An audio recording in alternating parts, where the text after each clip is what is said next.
Welcome to the Rotary Club of Foster City, known as far away as Guatemala, as the club that cooks. And I'd like to invite Peter Lauber to lead us in the pledge. Please place your hand over your heart and face the flag and repeat after me. I pledge allegiance to the flag United States of America, to the republic for which it stands, one nation under God, indivisible, with liberty and justice for all. Thank you, Peter. And Jim Hardy, you have the thought of the day.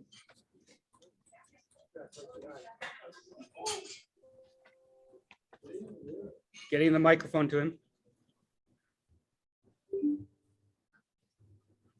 Since this coming Sunday is Mother's Day, I wanted to have two thoughts, one from George Washington and one from Abraham Lincoln about their mothers. George Washington said, "My mother was the most beautiful woman I ever saw.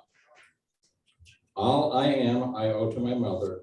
I attribute my success in life to the moral, intellectual, and physical education I received from her." And then Abraham Lincoln said about his mother, who unfortunately passed away when he was only 9 years old. But this was the tender thing he said about his mother. "All that I am or hope to be, I owe to my angel mother."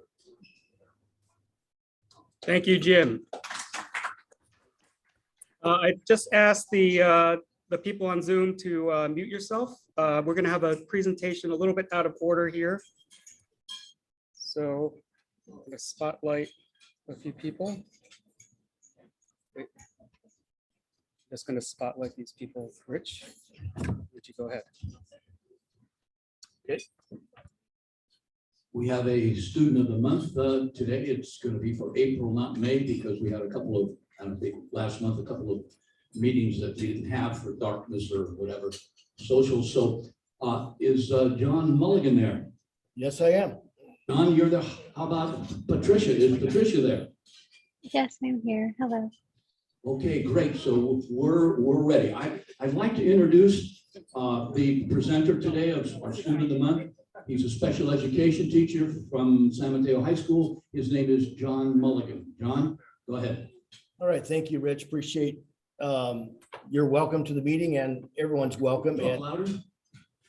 all right. Can anyone ever hear me? Yeah, we can hear you. Okay, great. Thank you again for inviting me and Patricia to be in your meeting today. In my students, Patricia Leon Solis, she's been a student of mine for 4 years. She's been a case manager, but of all the 10 years I've spent teaching, she has been by far the best student I've had. She works independently. I think I helped her one time, and that was in her freshman year, but she is a self-starting student, extremely kind, gentle with her words, caring, considerate, loves her family greatly, and has been a superstar student. She is currently has a 3.89 grade point average. She's had A's and B's all her school life here in high school. And of note, she made a great transition onto Zoom last year when we had to go remote. She maintained her grades, worked hard, near perfect attendance, if not perfect, and well deserving of this award. She's one of the students in special education that just needs a little bit of support, mainly extra time to do her work. And she used that time very well, but otherwise did excellent in all general education classes, excelled, has taken some of our highest level math classes, and has great plans for her future. And I'll let her speak to that in just a moment. But I just want to commend to you, Patricia Leon Solis. Thank you very much, Mr. Mulligan. Oh, sorry. Thank you very much. I want to say thank you. This is such an honor. Mr. Mulligan, you have been such great guidance to me these past 4 years, and I can't thank you enough. And I hope to be back once I'm out of school and into college for the next 4 years. I want to say that I have always been an independent learner, and I always struggled, especially with all my hardships growing up. I just hits home run for. Sorry. Since I was young, I've had to suffer with my mother suffering breast cancer at the age of 4 and not having her for a long time.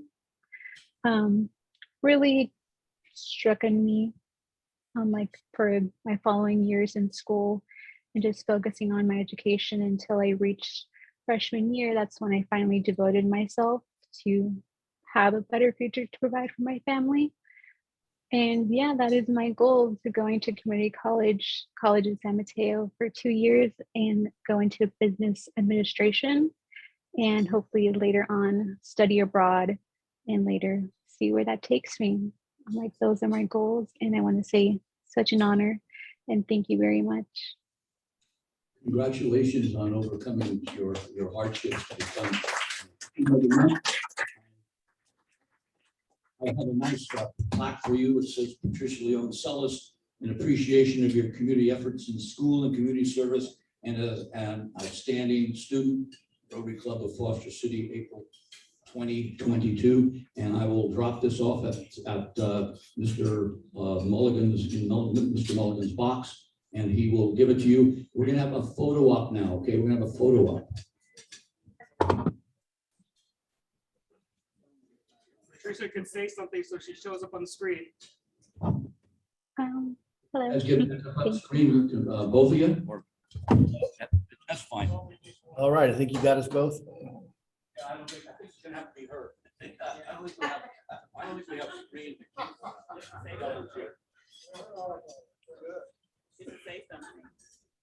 All right, can you get us both on the screen?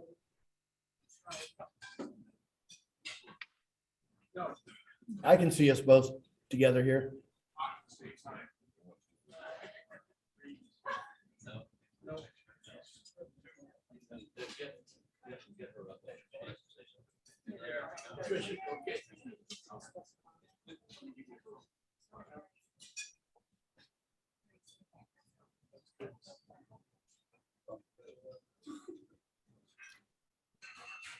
Did we get the picture, everyone? Everyone, Patricia has to go on to her job now. We'll both leave the meeting, but thank you again for this honor and the time with you. Thanks, John. Thanks, Patricia. Thank you, Thank you Rich. so Appreciate it. much. Have a great day.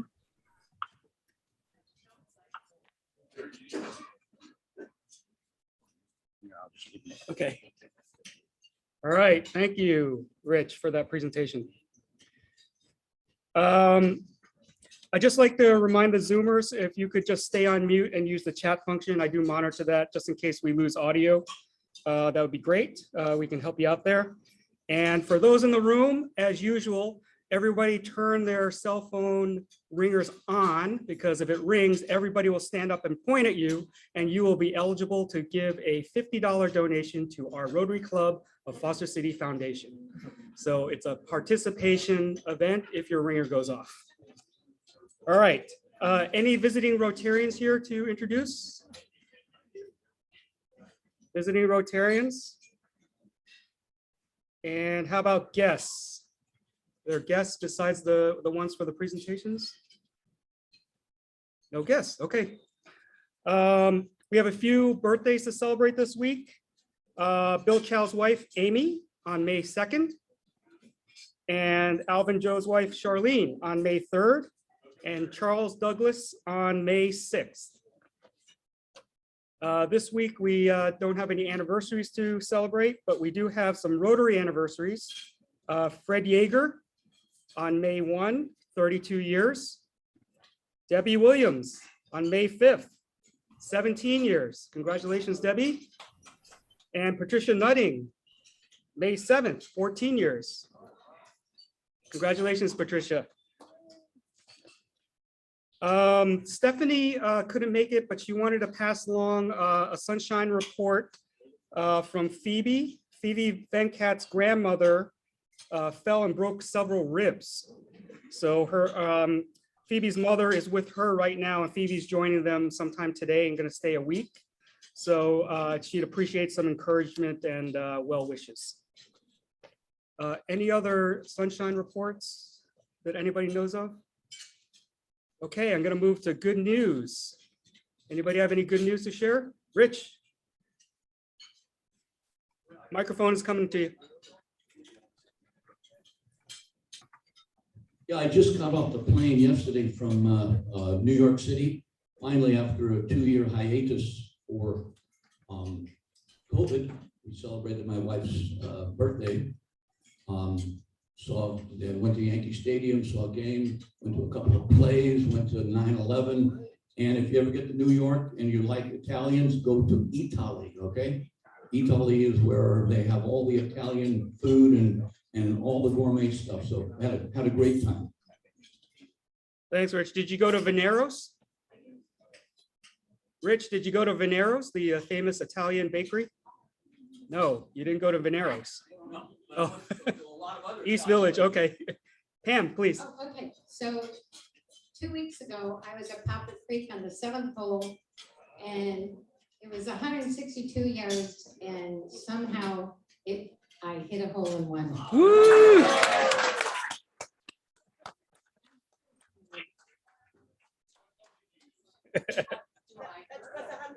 All right, nice job, Pam. Bob Kaplan has some good news to share. Hey, so effective May 1st, I'm the chair of the Cal CPA State Planning Committee, and I'm on a panel next week on how to convince clients to finally get an estate plan done, which CPAs don't do, by the way, lawyers do.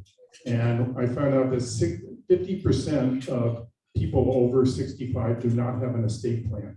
So if you're one of those, please get it done. All right, any other good news to share? Online, I'm just scanning a little bit. I don't see any hands raised. So I'm going to move on to announcements. Just a few reminders. The debunking will be 6 p.m. on June 24th. That's at the Hong Kong Flower Lounge. That's a Friday. And Stephanie had to go to LA today, but she wanted to see if she could get a volunteer for the food distribution for Samaritan House on June 6th. That's a Monday. Can anybody make it on June 6th, Monday? I'll be at the Rotary International Convention. Anyone? Was that yes, Steve? No, okay. All right. I asked. Membership dues, we're gonna send out the invoices soon. We're gonna have those due on June 15th, just as a reminder. That's a little early than normal, but we have to pay our dues to RI on July 1. So we want to collect those before the club has to pay. All right, is Gigi here? Okay.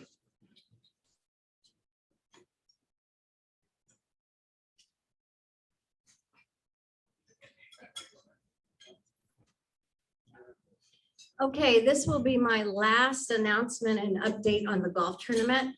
Get your tissues out. We had to make a financial decision and we actually canceled it. So we had our expenses pretty much down. We were still waiting for some from the Green Hills Country Club on the appetizers and food, and they were negligent in getting those to us. However, that really isn't why we canceled it. The other side of the budget is the income. And literally, we did not have enough sponsors to make it a profitable event. Last I looked at the budget, we had a profit of $865. And as you can recall, a couple of years ago when we ran the tournament, we got around 35, something like that, right, Deb? Yeah. So anyway, it's too bad. I do want to thank all the people that worked on this to try to get it off the ground. Pam and Jeff, and I have a list here, Cindy, Larry Lowenthal, Phil, Mary Lou, Shiraz, Curtis, Mark, and even Greg, because he had to hear me every night. And then thanks to all of those that also donated items for this. So we're going through the auction items, most of the live auction items I got, so I'm working with those. We are finding out that some people are just saying, keep your auction items. So hopefully there will be a new fundraiser in the future, probably not golf, but something else that we can use these for and actually raise money. Also, some of the people that paid for the tournament are saying, just keep the money. So that's really nice as well. That's all. Any questions? Thank you. Thank you.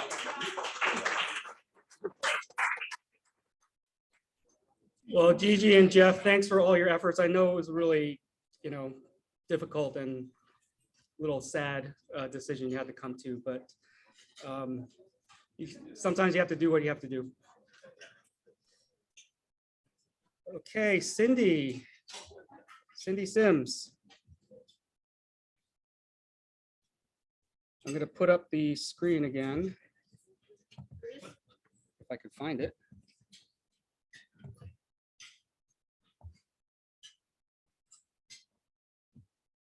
Okay, this is just a quick reminder, if you've been thinking about helping out on May 28th, which is the flag planting at the Golden Gate National Cemetery, this is just a reminder that you can sign up on our District 5150's website. It's free, it starts at 8:30, and we just show up, and they do want us to register ahead of time because they have flag planting stakes that are useful for us, and it makes it easier. You don't have to dig any holes or anything, but to put the flag in. And then afterwards, those that want, we're going to go out to kind of a breakfast lunch at Jack's in San Bruno. So please consider doing this. It's really going to be a nice Rotary event, and it's a good way to honor our veterans. And I know we have a lot of veterans in our club, and I know we have family like myself whose parents, my dad was in the Army for 23 years. And so, and I actually learned just at bocce, like Phyllis Harrison's parents are both buried at a national cemetery, and my parents are buried at a national cemetery. And so there's an opportunity for you to just kind of honor the people from the Bay Area that are buried here at Golden Gate. So May 28th, Saturday, 8:30 a.m. And you mentioned that some non-Rotarians.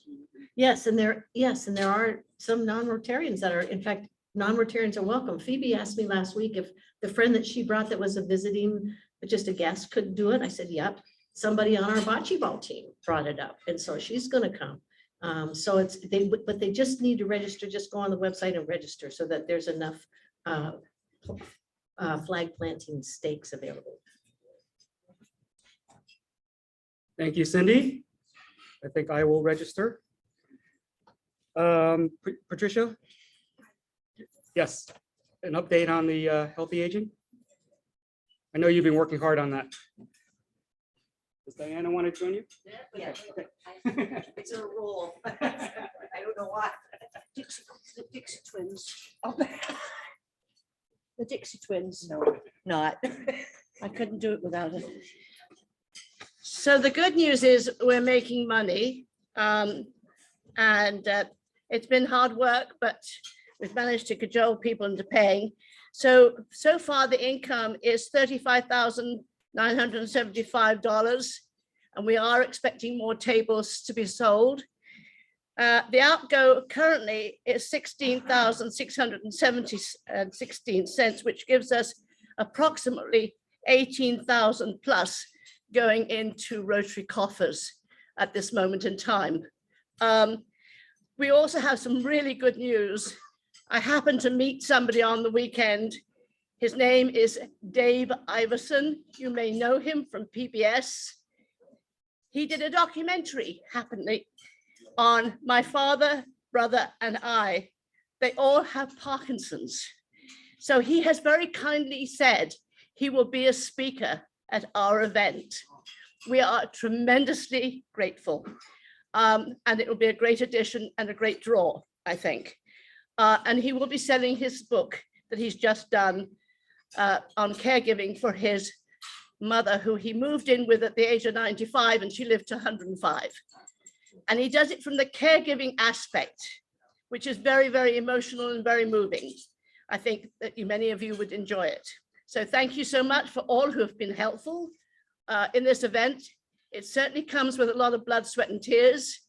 I'm grateful to those of you who are in the club who've helped, and also those who are not in the club who really support us a lot. Ellen and Lanuza from the Avant, and the guys from Silverado who have been outstanding. Without them, we really couldn't have gotten this off the ground. So thank you.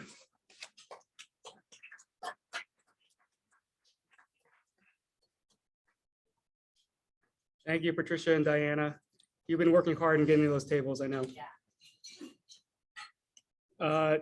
If it wasn't obvious, the theme or the topic for that Healthy Aging Day is Parkinson's disease. The last couple, Patricia's set a theme for the education. So that's great you got that speaker. I just wanted to let everybody know that there's a district Zoom event called Rotary 101 on May 25th. It's at 5 p.m.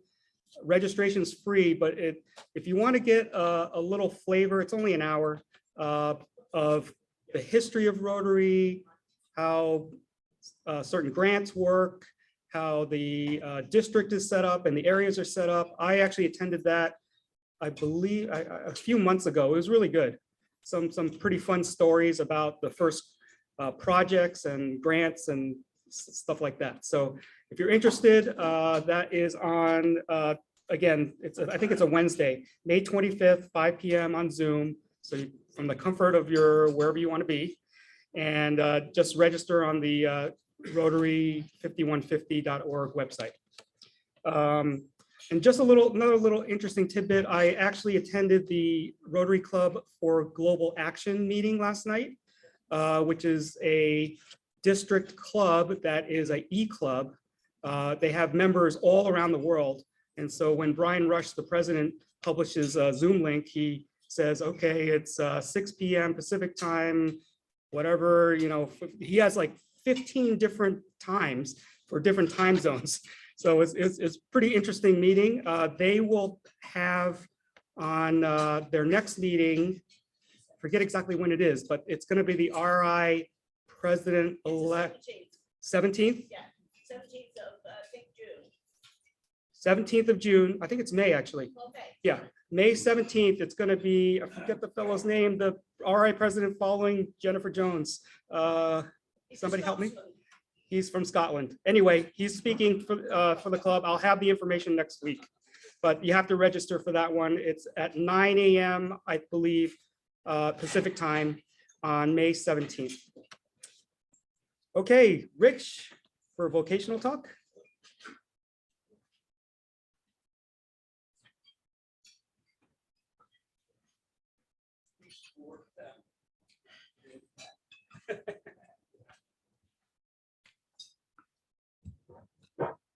I haven't given can everybody hear me?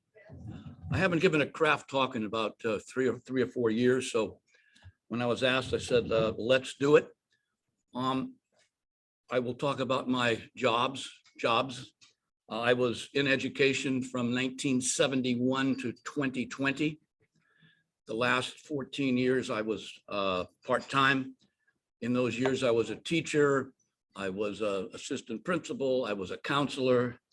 I'm going to talk about my time at San Mateo High School. I was there for about 18 years, and it was a gorgeous time with a great school, multicultural, diverse, great academics. At that time, Steve Droz, great sports at the start of my reign. At the end, we went downhill. And we're still downhill. My job as assistant principal, it was organized chaos. I used to get there at 6:30, 7 in the morning, so I could have 1 hour with no interruptions, okay? Because once about 7:45 started, there was no way I could control my calendar, okay? As AP of student services for about 8 or 9 years, about half the time I was there, I was dealing with student behavior problems, I was dealing with sports. I had an AD, but I was head of sports. I was head of, oversaw the buildings and grounds with a manager. Dances, I was liaison to the music department, evaluation, supervision. We can go on and on and on. But the last 8 or 10 years of my job at San Mateo, I was AP in counseling. A little different ballgame, okay? You can control your schedule a bit more. I did a lot of hiring with my principals, plural. I did a lot of evaluations. We usually gave the easy evaluations to the AP of Student Services because their time was a little more limited. And they gave the harder teachers, or the ones that were having problems, or the ones that we tried to wean out, most of the time unsuccessfully because of unions, but I won't go there. Lots of things. I oversaw the council department, built the master schedule for the next year. That's a big job. Oversaw the special education department, and most schools now, special education takes a whole lot of time. And testing. Those of you who had kids go through schools, you remember the STAR testing. Now I think it's called Common Core Standards or something like that. Just a whole lot of stuff. Rather than bore you with that, I thought I would hitchhike on what Craig Corton did when we went to job-oriented craft talks, as opposed to what we used to do beforehand, biography-oriented craft talks. Craig had some stories that interest, and I've got some stories for you. I mean, after that long in education, I can write a book, but I picked out about 3 of them at San Mateo High School. 3 scenarios. One is called the boy-girl fight. One is called the teacher with false teeth. And the third one is called sex at high school. Okay? And that one I will do R-rated, not X-rated, okay? Boy-girl fight. Girl's in her car with her new boyfriend, driving out of school. Either her old boyfriend or boyfriend's friend, with a lot of people around, driving out, spits on the car. This little 90-pound Spitfire gets out of the car, goes over to the boy, and there's an incline going downhill with some bushes.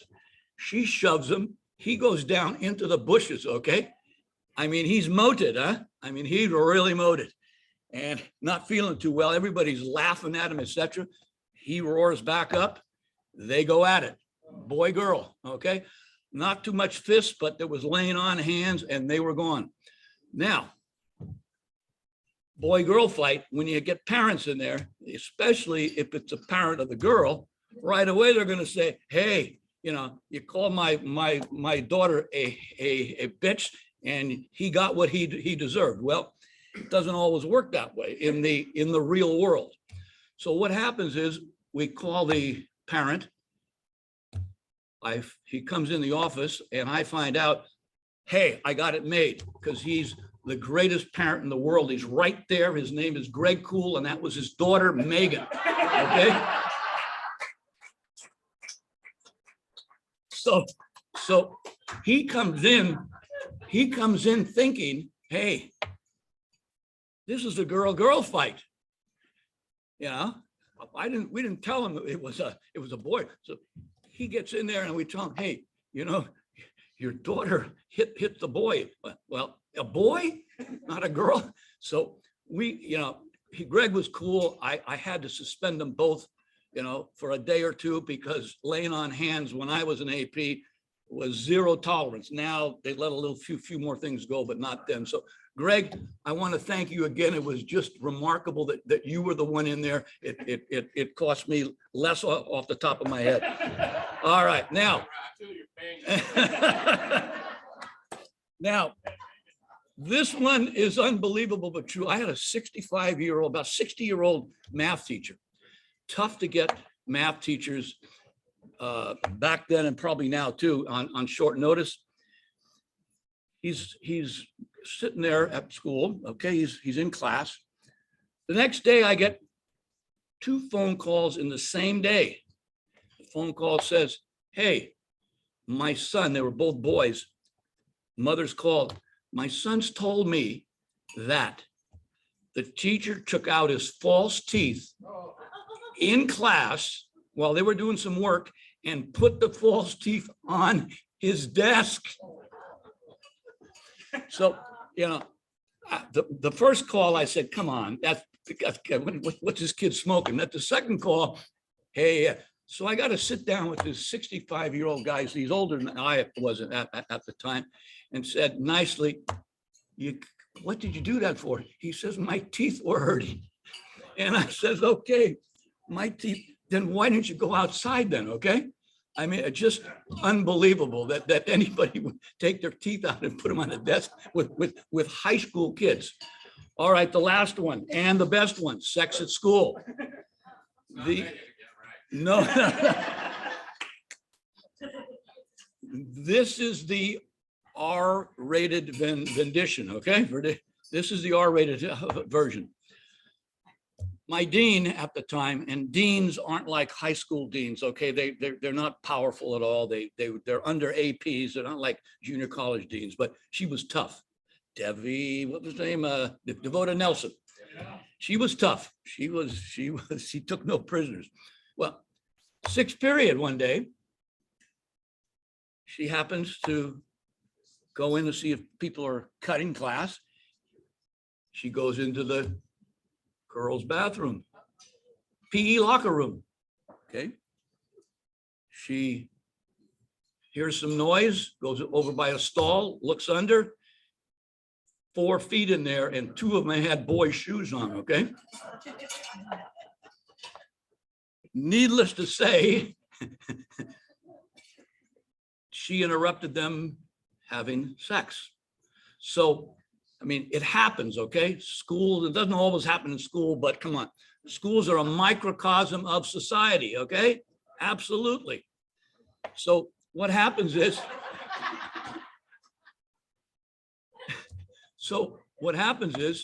she takes them down. I got this boy and the girl in my office, and I'm telling them, why here? You know, hey, my parents won't let us be together, okay? We started to kiss and the hormones were flowing and we couldn't stop it. So what am I going to say? So, okay. Parents come in. I got 2 mothers, both the mothers sitting with me, and I'm trying to explain to them that, you know, this obviously we can't do this. They were, you know, aghast that this happened at school, although they knew that their kids had been playing. Okay, all right, it wasn't anything new.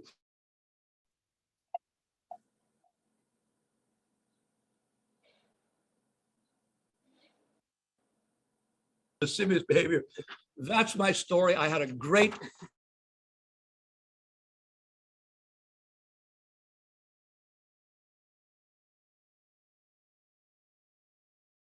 Thank you.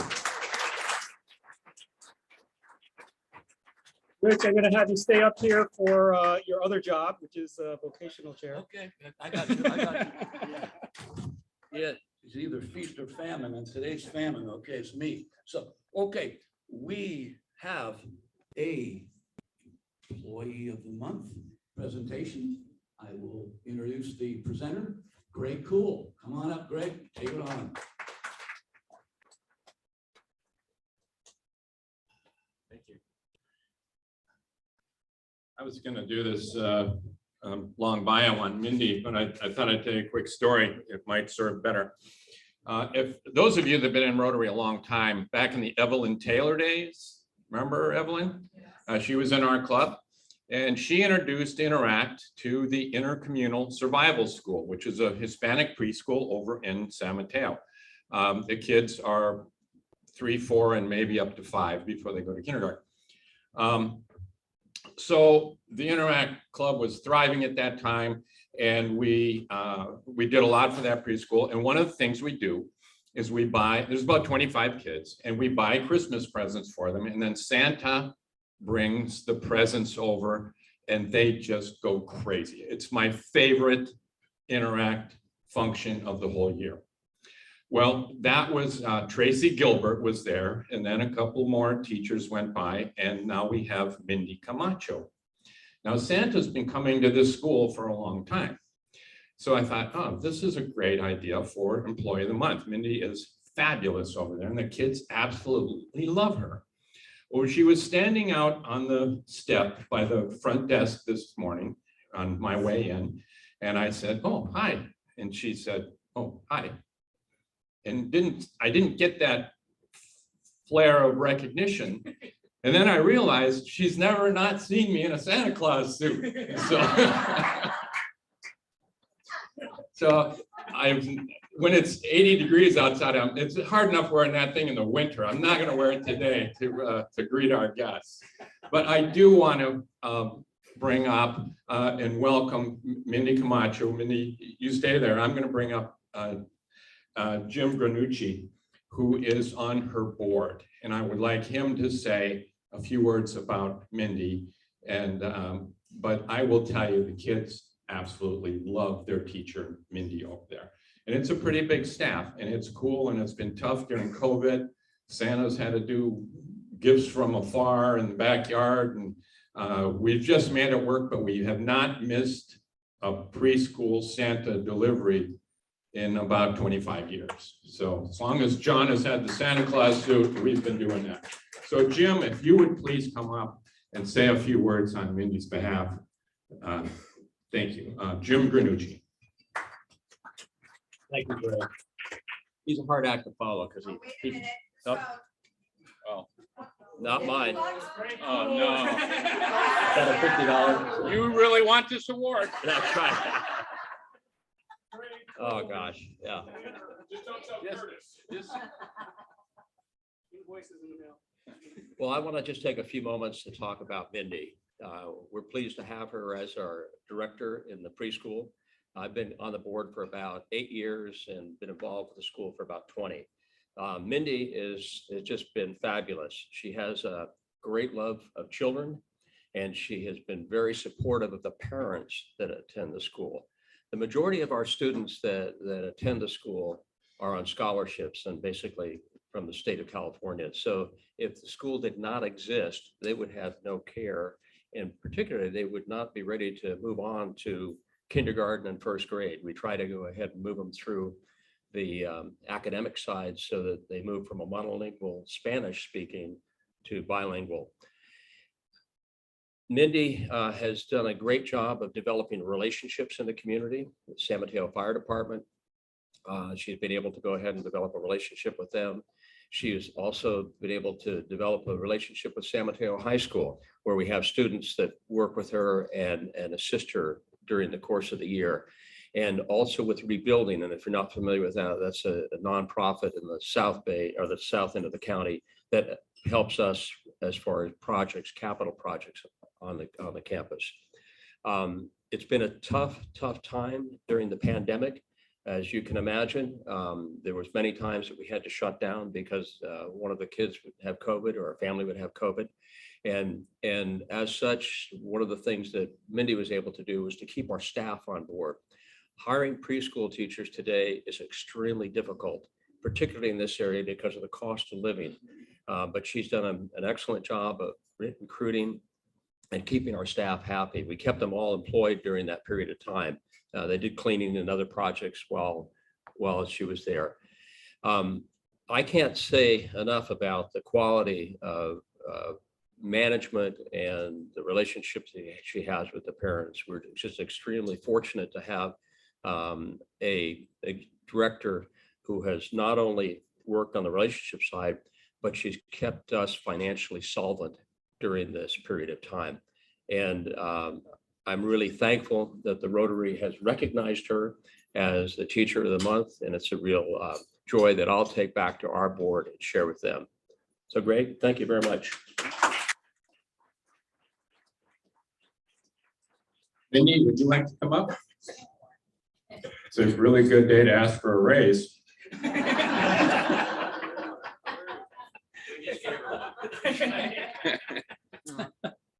Thanks. Good afternoon. Thank you for this. This is truly an honor. Do I really need, can you hear me without it? Oh, you need it for Zoom. Okay, sorry. I was gonna use my teacher outside voice.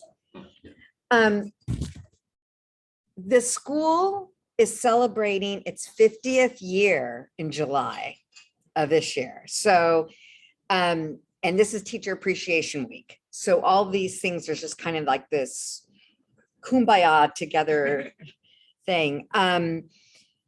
What Jim said was very generous. Thank you. I can only do the job I do because I have the support of a very dedicated board of directors. The founders of our little preschool still sit on the board of directors 50 years later. So, so that's humongous dedication. I tell people all the time that this is the hardest, most rewarding job I've ever loved. And I feel very fortunate that my days are very eclectic. I never know if I'm going to be in my office, in the classroom, in the yard. I never know if I'm going to be with my hand down the toilet, pulling out a Lego or worse.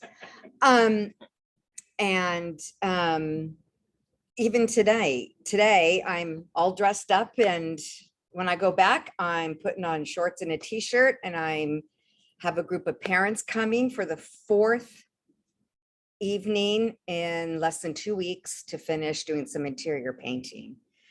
So Greg, thank you.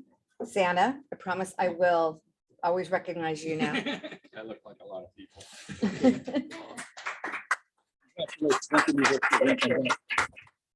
Before I present Mindy with the plaque, I want to read it to you. It says Employee of the Month, Mindy Camacho, Director of Intercommunal Preschool, San Mateo. The Interact Club of San Mateo High School has partnered with Mindy's school for the past 20 years at Christmas time by buying Christmas gifts for underprivileged Hispanic children and having Santa delivering them in person. The students sing songs and are overjoyed with the Christmas pageant, including Santa over here. The students love Mindy and respond to her kind-heartedness. For everything Mindy has done through the years to teach and bring joy to her needy students, we salute her as our Employee of the Month for May 2022 Foster City Rotary Club. Congratulations. Thank you so much. You're Thank you. We're gonna go over there. We're gonna go right over here We're and have a photo op. Oh, over here. Yeah, just in front of the flags. Jim? Sharaj, you want to?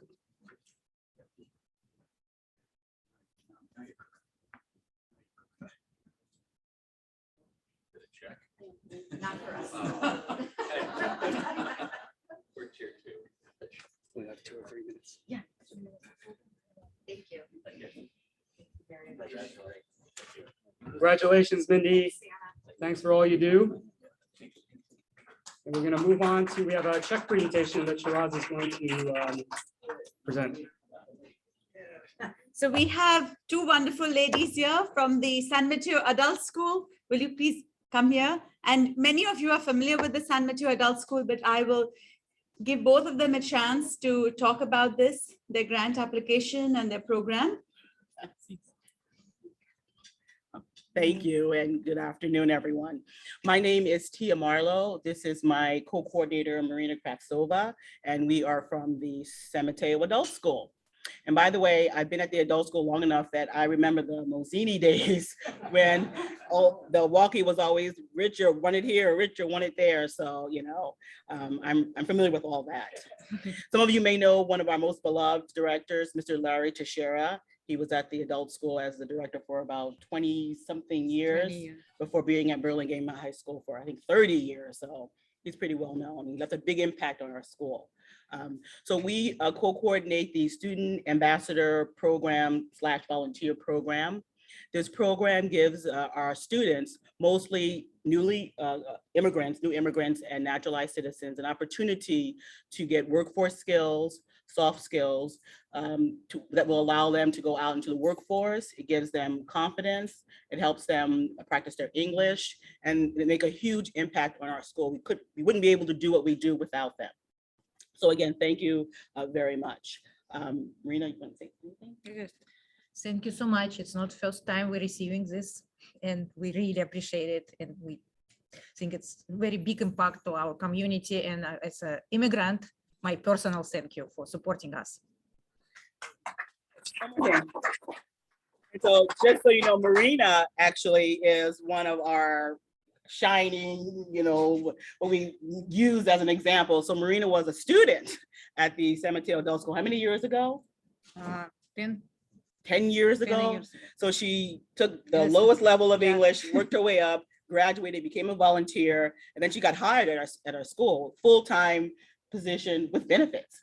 So she's a success for our program.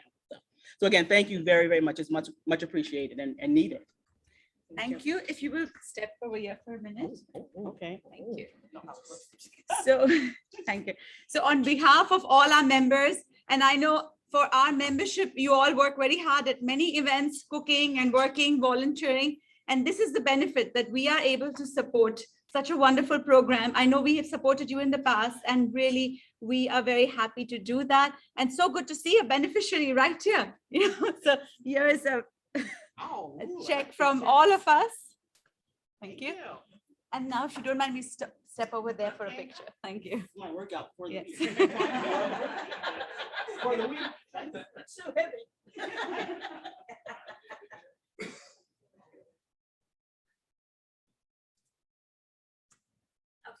Thank you. Thanks for coming again.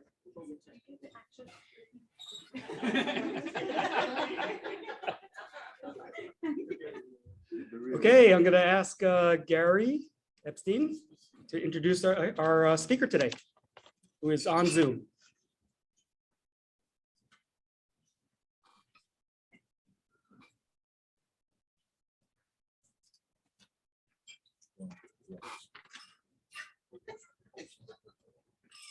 Thank you, Curtis. Today's speaker is Christy Eisenberg. She's going to talk to us about the Guadalupe Literacy Project, the GLP. The GLP offers educational programs to over 200,000 students in Guatemala with the end goal of breaking Guatemala's cycle of poverty. Over 600 Rotary clubs worldwide support the GLP. Christy became passionate about literacy in Guatemala when she was on a church trip in 2007.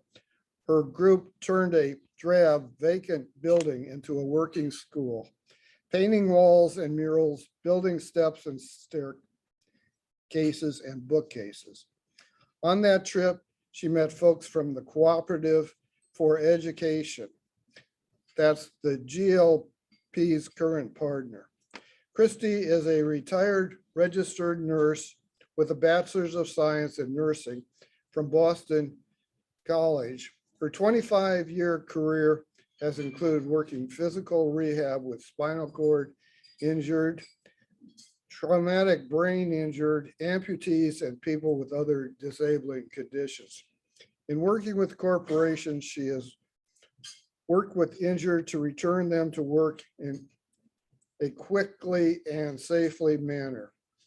Please give a warm Rotary welcome to Christy Eisenberg. Thank you so much. I appreciate that. Let me share my screen real quickly, and then we can get started. Coming in loud and clear, Christy. Oh, good. I'm so glad. Almost there. Hang on.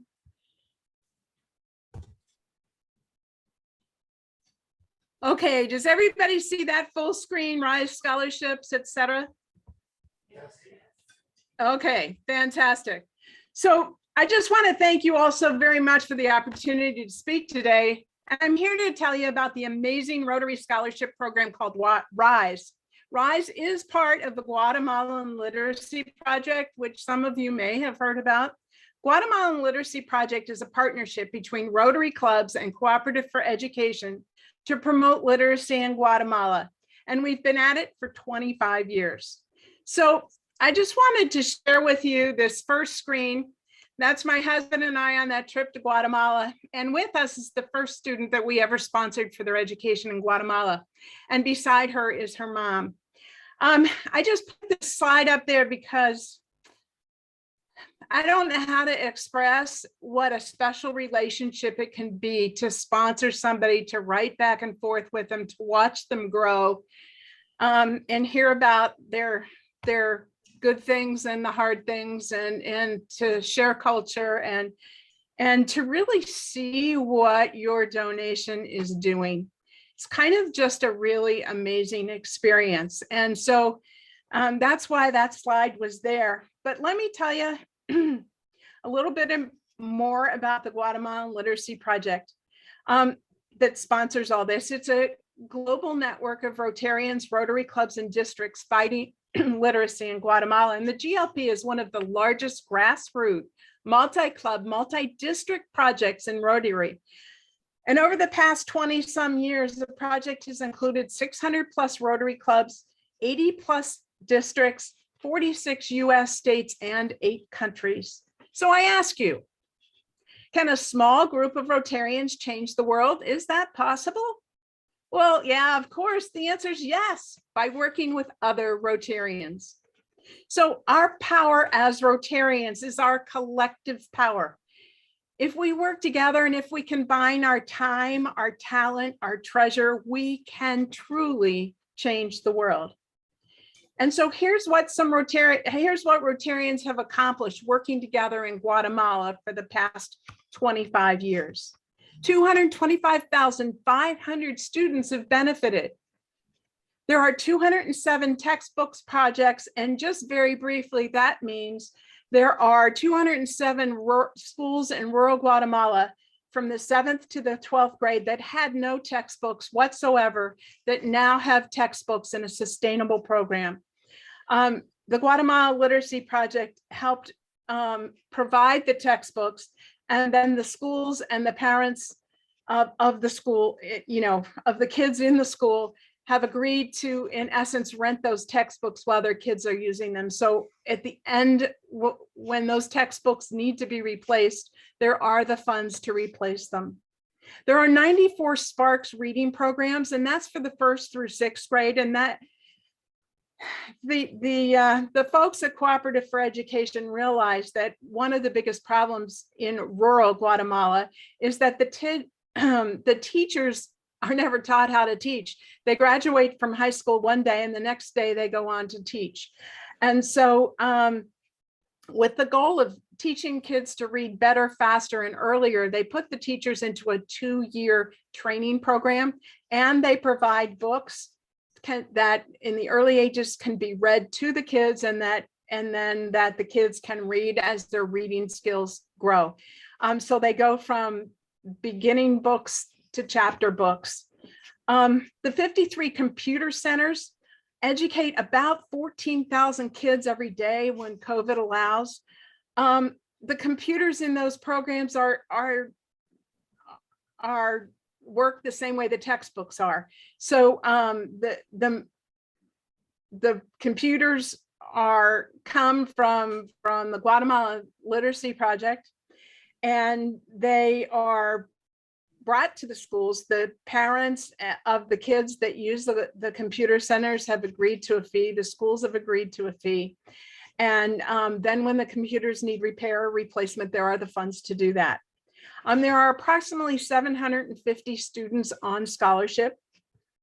And when the GLP started in 1996, 2 out of every 3 people in rural areas couldn't read or write. And today, it's just 1 out of every 3. So working with others, Rotarians have helped reduce the rate of illiteracy by 50%.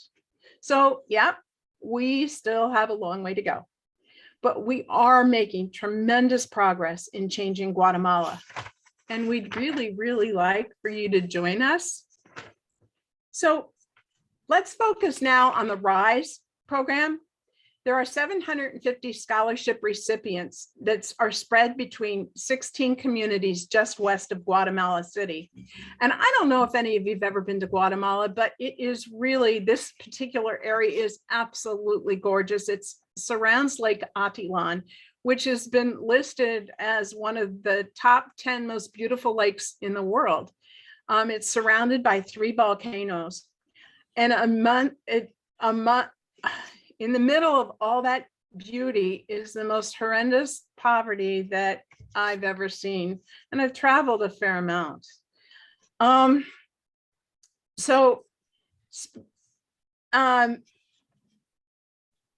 just also wanted to tell you somebody else who's traveled to this area.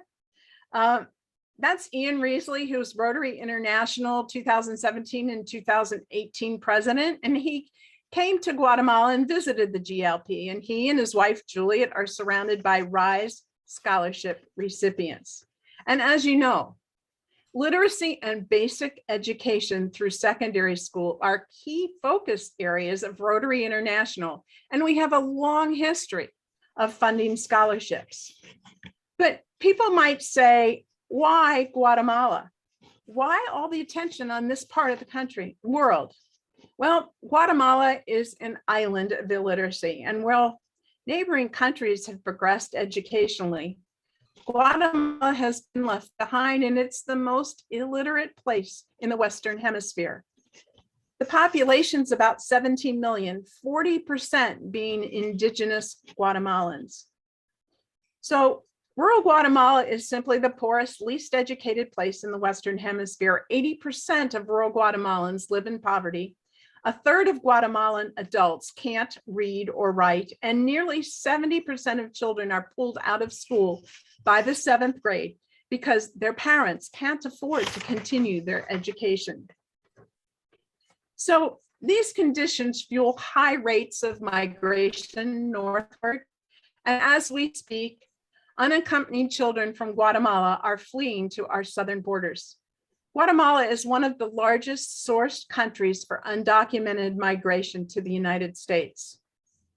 I believe that no one should have to migrate to survive. And I think most Rotarians can agree on the benefits of creating opportunities for people in their home countries. So what's our solution? Yep, it's education. We have thousands of kids standing on that 6th grade cliff. They've finished grade school, but their parents can't afford to continue their education. But where we need to get them is up there to that 12 full years of education, ending in graduation from high school. And we know from studies that if we can get them that far, if we can get them 12 years, we're very likely to get them out of poverty. But there's this huge gap. And in comes RISE, bridging the gap with education. RISE provides 6 more critical years of education, getting students all the way to the goal, high school graduation, and that life beyond poverty. But RISE is more than just a scholarship. It's a robust youth development program that includes training in job skills, life skills, and community service. Research shows that soft skills are even more important than hard skills for success in life. This is a RISE scholar learning how to prepare a resume and interview effectively for a job. So if you ask a student in rural Guatemala what they want to be when they grow up, most will say a teacher, because that's often the only professional person that they've ever seen. They never see accountants, architects, nurses, engineers in their villages. In RISE, we set up career panels where local Rotarians tell them about their occupations. I'm an architect, I'm an accountant, I'm a businessman, and this is what my career is all about. RISE scholars get to ask questions and learn about those careers. The RISE program also offers workshops on topics such as financial education, self-esteem, human rights, leadership, and teamwork. RISE scholars learn to identify and present solutions to problems in their communities. And this wouldn't be a Rotary project if students didn't learn to give back. They design their own community service activities to benefit those in need. This is one of the RISE scholars giving a food bag to a man in need in her community. This truly embodies service above self. This program has a ripple effect. Educating a child changes their family, and changing their family changes communities, and changing communities changes Guatemala, and changing Guatemala helps change the world. So I have a story for you. This is Claudia. When she was just 11 years old, she faced a really bleak future, expecting to drop out of school after 6th grade and help her mom embroider and sell handicrafts to pay her sister's primary school expenses. With 3 younger sisters, there just wasn't enough money left over to send Claudia to middle school, and her father was kind of stingy with the majority of the family's income. But 8 years ago, Cooperative for Education's RISE program gave Claudia a chance for a different future. Instead of dropping out, Claudia went on to middle school and discovered that she had a knack for numbers. Thanks to co-ed's textbooks and computers at her school. In 2016, she graduated as an accounting secretary with a licensure in computing, and she's now working at a company in San Lucas that does real estate surveying, earning a professional income, and planning to continue her education in college to become an auditor. Claudia's scholarship has changed her sisters' lives too. Now that her dad sees everything Claudia has achieved, he's changing his mind about the value of education and has started offering more support to his daughters. I have one more story. This is Anselma. She was a really, really shy 6th grader, and like so many thousands of children, was standing on the edge of that cliff on the verge of dropping out of school. But she was such a bright and promising girl, and desperately, desperately wanted to continue her education. We offered her that golden ticket, a scholarship for junior high and high school. Dad said, "No, I only had 3 years of education. You already got 6. I'll get your older brothers I'm trying to educate. We need your work here on the farm. And besides, you're a girl. Girls don't get educated around here." Her teacher talked to him. Her mom talked to him.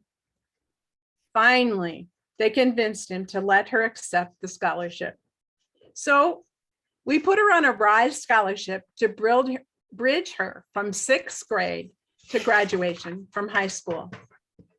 Here she is 15 years later. I love this picture because it shows her mom and her mom's mom, 3 generations. Mom and grandma show the track Anselma was on had Rotary not intervened. Grandma, completely illiterate, signs her name with a thumbprint and desperately poor. Mom, completely illiterate and desperately poor. And Selma, college graduate, solidly middle class, and now making 4 times more than her dad. Yeah, he's now a believer. And in just one generation, with just a bunch of Rotarians working together, we've broken the cycle of poverty in this family through education. But the benefits don't end there. Now, Anselma herself is married and has a daughter, Abigail. Abigail will never need a scholarship from Rotary. Why? Because her parents are now middle class and they can afford to educate her. Again, RISE is breaking the cycle. The key truly is getting these students to graduation. Outside of the RISE program, 1 in 10 graduate high school. But within the RISE program, 8 in 10 will graduate.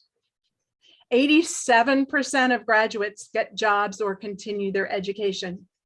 And over half fund education of younger siblings, such that one scholarship becomes many. 100% get out of the extreme poverty, like was shown in the earlier photos. So why now? RISE scholarships are needed now more than ever. COVID-19 has devastated Guatemala's economy. Many families falling from poverty into absolute extreme poverty, driving migration. Help is needed now. And here's where we are now, the blue bar, about 750 scholarships. And here's the goal, 1,500 scholarships to respond to the devastation of COVID and beyond. We need 750 more. I don't know how we're going to do it, but I'm putting it out there to my fellow Rotarians. Guatemala needs 750 scholarships, and I wanted to ask if you or your club would consider providing one. Just think about it for a minute, and I'll tell you how easy it is. But don't just take my word for it. Here are some powerful words from other Rotarians. RISE is a perfect club project. This project has really lit our club on fire. And Jim Hunt continued, we went from 1 or 2 members supporting an international service project to everyone supporting. And Jennifer Jones, soon to be the international president of Rotary International, said, this is the gift that the GLP has created, and I'm happy to be part of the journey. So it's easy. All you have to do is to give $10 a month for a year. Oh, 8 people give $10 a month for a year. Sorry about that. Big difference. Less than a weekly cup of Starbucks. And then what a champion who will collect all those $10 and get them together and send them in.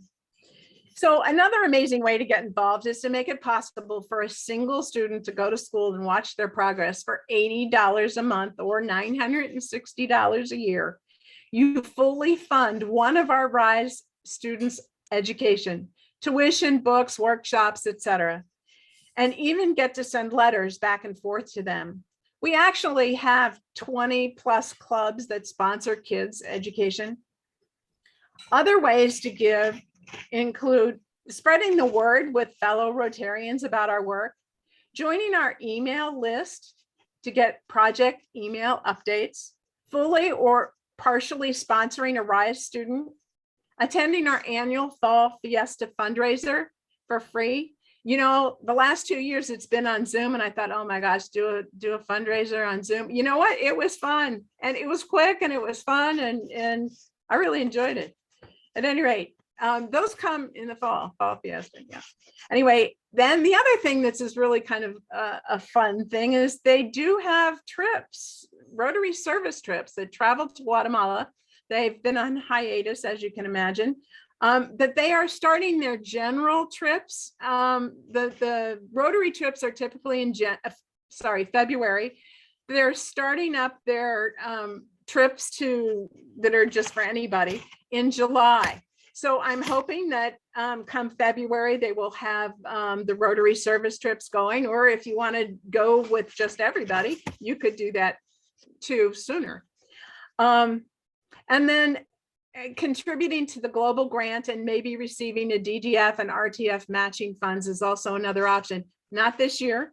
That grant has already been done and finished, but they've been doing them every year for 25 years. So I'm sure there'll be another one. So before I move to the next slide, did you all write down that number there? It's 859-429-2776. You can text your name and email and whatever question you might have, and the folks there would be glad to get back to you. So again, I'm just really, really grateful that you've listened to this presentation today. I know that without Rotary support, our project would not be the success that it is today. So one last thing before questions. At the very bottom on that blue banner, you see it says guatemalaliteracy.org. Well, if you don't like the idea of the phone number and texting, etc., you can just go to guatemalaliteracy.org and find the answers to most questions that you would have. So with that, I'll stop sharing and then entertain whatever questions. Well, thank you, Christy.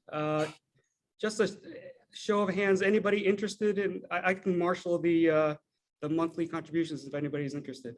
Cindy, Diana, anybody else? Greg? Okay, we'll get this started, Christy. Let's have a microphone go around for questions for Christy. Any questions? Well, the microphone's out to any Zoom folks have questions. Yes. Please chat if you have questions. There's a question from Cindy Sims. Hi, my question is, so what are the opportunities if we go to Guatemala? Do we actually get to help kids, or what are the opportunities once we get there? I've never been on one of their service trips, but I understand you actually are delivering computers and textbooks. Great. Rel, did you want to ask your question? I can read it off. Go ahead, Rel. Yeah, I just was curious as to whether or not they get any bilingual education, maybe English or whatever. Most of these kids are indigenous, and so they have their indigenous language. There are 18 languages, indigenous languages. And so when they start school, they start in Spanish and they just walk in the classroom. And if they haven't been to a preschool, another NGO preschool, they walk in and they don't speak the language of the school, which is a big issue, as you can imagine. So I've not heard of much English being taught. I think they're struggling to become really fluent in Spanish. There was a question on the chat. Christy, are you a Rotarian, and which club are you in? I'm between clubs. I hate to admit that, but I am. I was a member of the Rotary Club, the Villages Rotary Club, the Noon Club. And I decided for whatever reason, it wasn't quite a good fit. And we're coming to a new year, and I think I'm going to get on a bandwagon and join a different club. But yeah, sorry. There was a question at our table of where you're zooming in from. The Villages, Florida. Got it. Okay. Patricia, you have a question? I understand you're a nurse, and I was too. Shouldn't we encourage the young in Guatemala to be nurses? Certainly public school nurses, because out in the rural areas, I am sure they are desperately in need.